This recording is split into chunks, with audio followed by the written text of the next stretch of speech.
Hello there folks, welcome back to the Chap's Guide. My name is Ash and I am your host on this journey through men's style, self-development and personal grooming. Now today you find me on a little trip into the woodland. I've come to Oak Lodge, which is my woodland retreat, a place I like to spend time in the winter months, a little bit of solitude.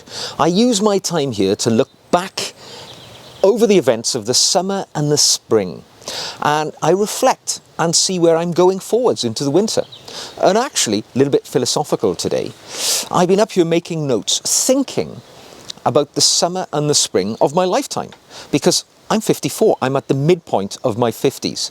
I realise that I've reached a stage in life that I would like to consider myself to be mature. And I've been thinking about the things in my life which I've been happy to let go, to give up, if you will, to put behind me, and how much better I feel as a consequence of doing that.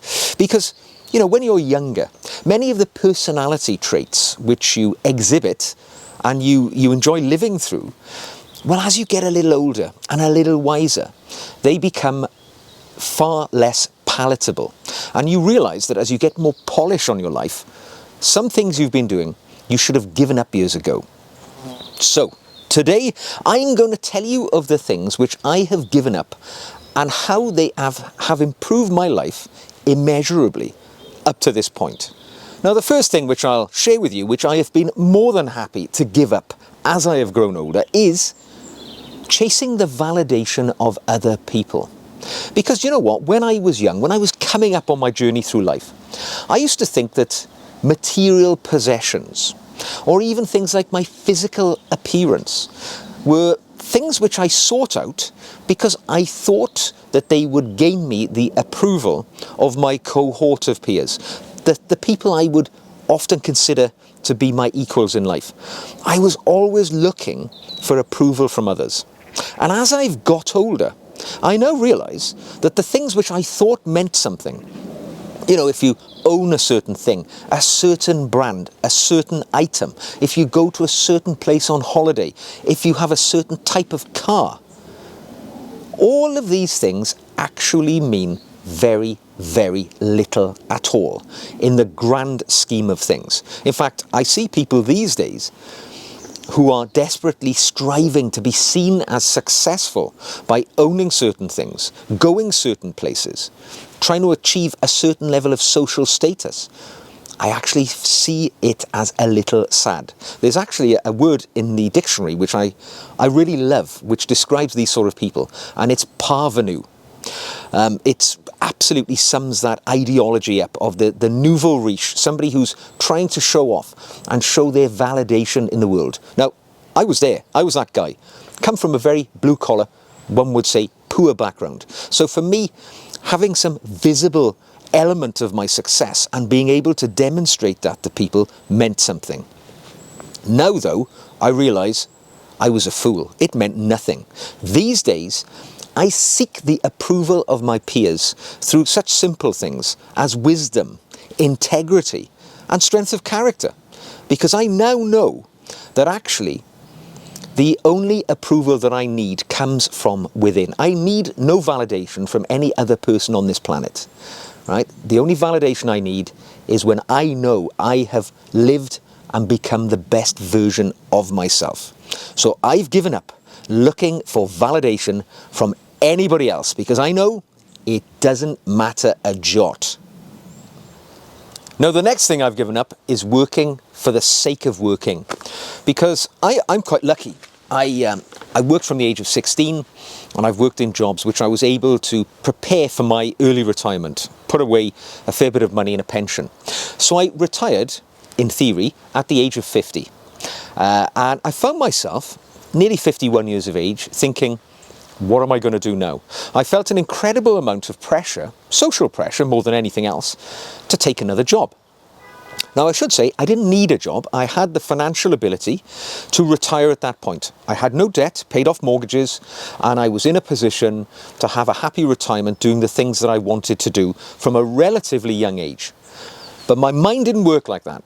It wanted me, for some reason, to fill my every hour of the day as I've always done all my life. So I took a full-time job.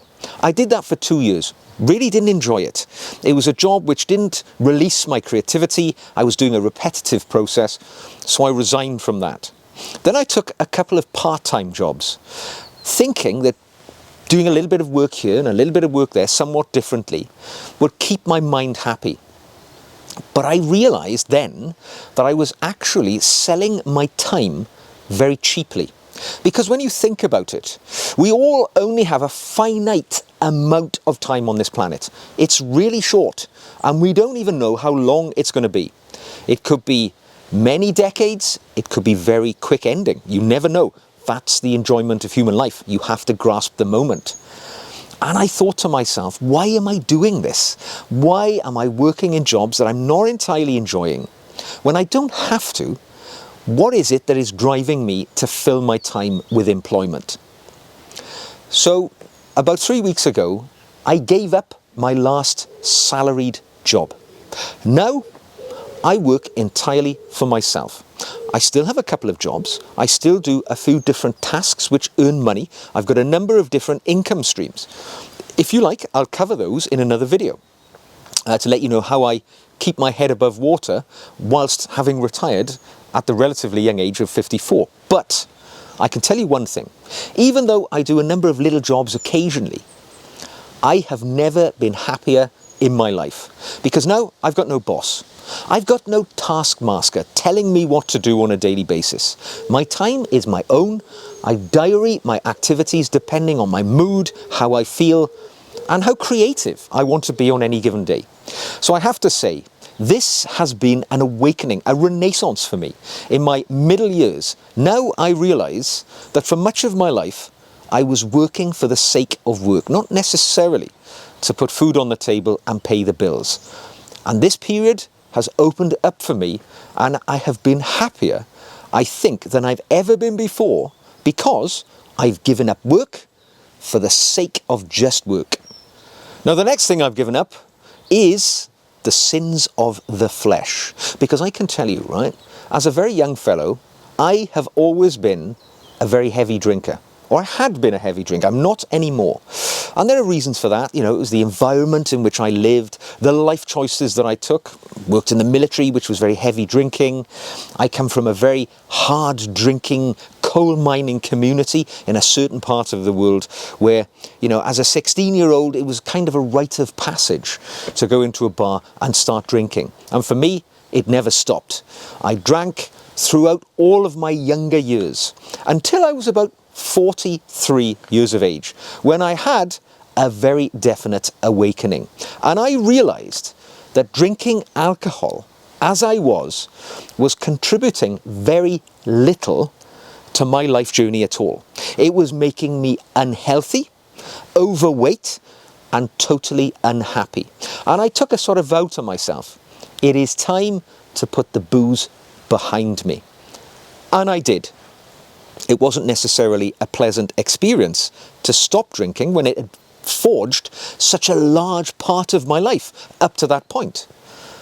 But it was one of the best decisions I ever took in my life. I mean, I still do partake of alcohol. You will see me on the videos that I've done in the past, having the odd glass of wine, a glass of whiskey in the woodland.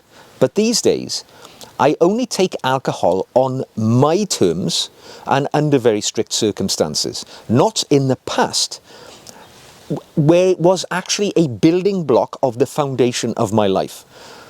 Drinking alcohol was as much a part of my life as going to work or socializing with friends. And it sort of intertwined all of those things. Now I've been able to put that sin of the flesh behind me.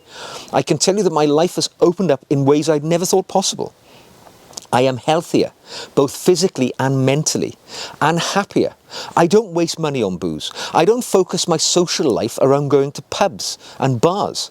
I am physically the better version of myself than I was 20 years ago, when I was in my theoretical prime in my 30s. Now, I'm fitter, I am healthier, and I am happier.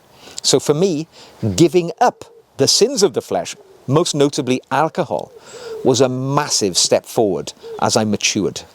Now, the next thing I've given up is neglecting my health. Because I tell you what, when you're young, right, you think that your body can handle anything. You take for granted the robustness of your young physique. You can pile alcohol into your body on a night out and get over the hangover fairly quickly. You can undertake physical activity and your body responds, gets stronger, gets fitter, and you'll recover from injury so much faster. But now, as I have grown older, I realise that the way that I treat my body now, at the middle point of my life, will directly affect not only the quantity, how much time I have left to live, but the quality of that life as well, which is probably more important. Who wants to live to be 100 years of age if you're a decrepit old wreck? I want to live to be 100 years of age, but be fairly fit and sprightly for that age. That's the goal. So I have given up the habits which were damaging my health. I no longer take for granted things like my diet. I eat properly. I put good things into my body because I know my body will perform better if I do that. I limit things which I know will be detrimental for my health. So I very rarely take alcohol. I moderate the other things which I do, like eat fatty foods and junk foods. I really keep them at a limit. I pay a lot more time concentrating on getting good quality sleep as well. I take exercise. I do all of these things now which I didn't bother with in my youth. I just took it for granted. And I've been much more proactive about my health over the last couple of years. I have embraced the screening tests which the health service in my country provide for me. So as a man in my 50s, I'm more than happy to take the routine prostate screening tests which are given and bowel cancer tests, because these are the things which are the silent killer as you get older. If you take the tests, at least you will know and be able to deal with it, rather than living in ignorance, hoping that nothing's going to go wrong. So now I have given up neglecting my health, and I hope it will pay off in the long run. Now, the next thing I've given up in life is comparing myself to anybody else. I don't compare myself to anybody anymore, because when you compare yourself to others, you open yourself up to things like envy, dissatisfaction and unhappiness with your own lot in life. Now, a more mature chap will realise that everybody is on a different life journey. Some people end up highly successful, and others, well, they see no success in their life at all. It can be said that they're unlucky, although I personally believe you make your own luck in life. But I realise that however successful I get, however many material possessions I have, there's always going to be somebody who's got more. And if you try and judge yourself against those other folks out there, you're always going to come up short, because you're going to always judge yourself against people who've got more than you. That's the way the psyche works. You don't think of all those other people who are less successful than you, who are less comfortable and less happy. You will only concern yourself with the guy down the street whose Mercedes is a year younger than yours. And you'll think, how the hell did he do that? Or you might look at your colleagues and think, why are they being paid more than me? I work harder. I'm more committed to the company. And it can break you up inside because you're constantly judging yourself against others. Now, I realise the only judge in my life is myself. All right? I judge myself against the goals which I have set myself. And I am now very comfortable and very happy with where I am in life. I have reached a status where I don't care what other people have and how I measure up against them.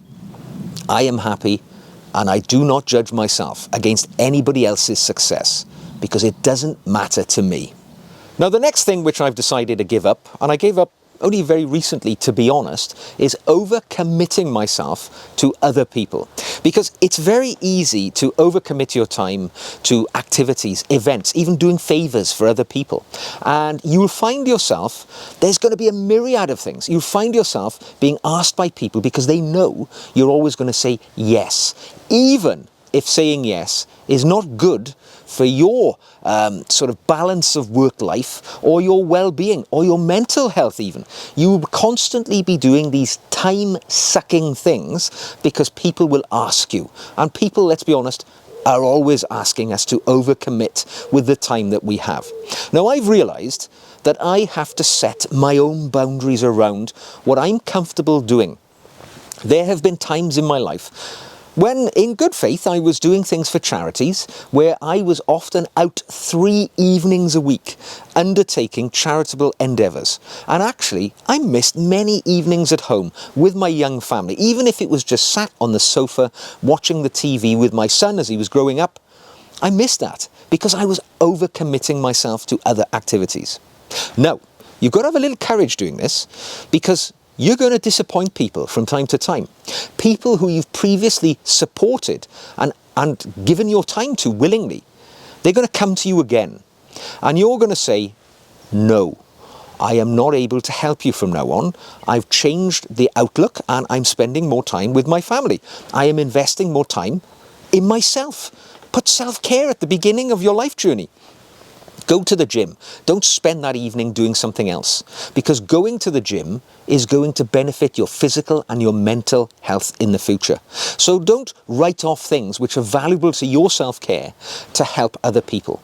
You're not disappointing them, right? You're not sort of crushing their plans. Just tell them, do whatever you're going to do, but count me out. Now, for me, I definitely found a bonus to my own life when I stopped overcommitting to others. So I'm glad that I gave up overcommitting my time. Now my diary is filled with things that I want to do when I want to do them. And I can tell you now, I feel so much better because of it. So there we are, chaps. Those are the things which I've been grateful to give up, as my maturing life has given me the wisdom and knowledge to realise they were no good for me. I've put them behind me, I move forward, I'm a better version of myself. I hope it's been of some use to you to hear what I have been able to give up. Let me know in the comments the things which you have given up in life, which have been beneficial for your life journey. Now, if you enjoyed the video, give it a thumbs up, subscribe for more. You can support the channel by buying me a coffee or even become a patron. I make extra videos for my patrons, and I think of them as family members too. To get in on all that, you will find the links in the show notes below. So until the next time, what are you going to give up this week ahead? Let me know, and I'll see you again very soon.